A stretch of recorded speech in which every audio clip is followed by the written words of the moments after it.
In this lesson, we're going to learn pattern dangun.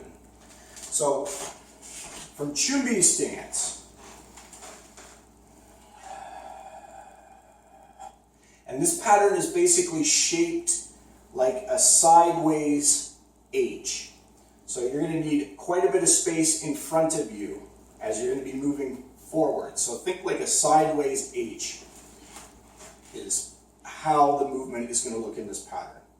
So first move, and if you see me repositioning, it's just to stay on camera at all times. So from here, knife hand guarding block in an L stance. It's the first movement. From there, stepping forward, high punch. And we like to do these ones in a long walking stance, which is sometimes called a low stance. So, long walking stance, high punch. Then from there, other side, L stance, knife hand, guarding block.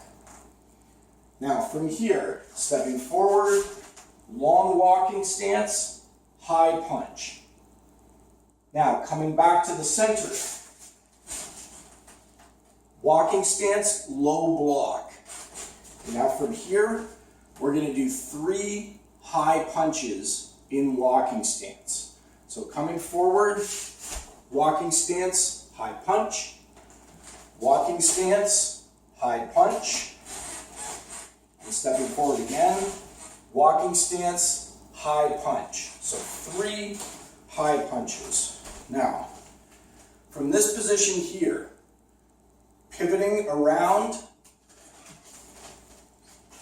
and doing twin forearm block in L stance.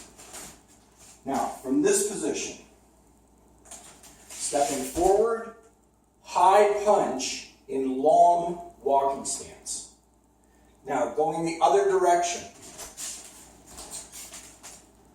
twin forearm block in L stance.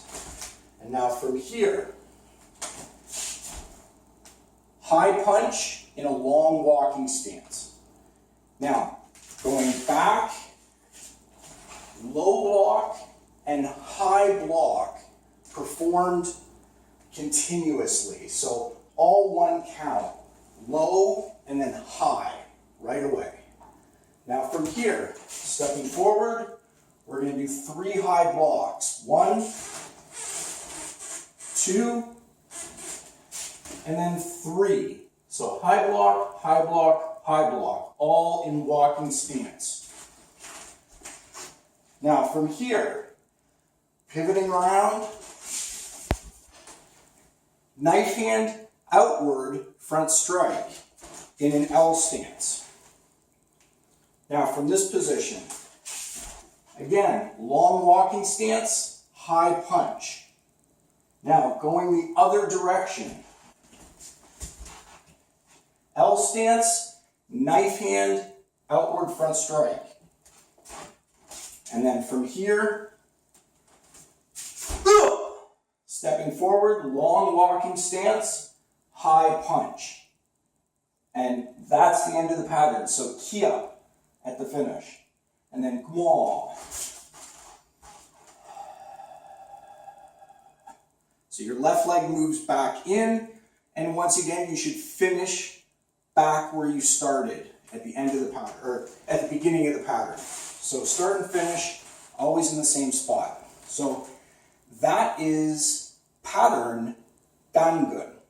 And in the next lesson, you're going to see the full pattern from a couple different views, me doing the whole pattern from beginning to end, so you can see the pace of the pattern. So till the next lesson.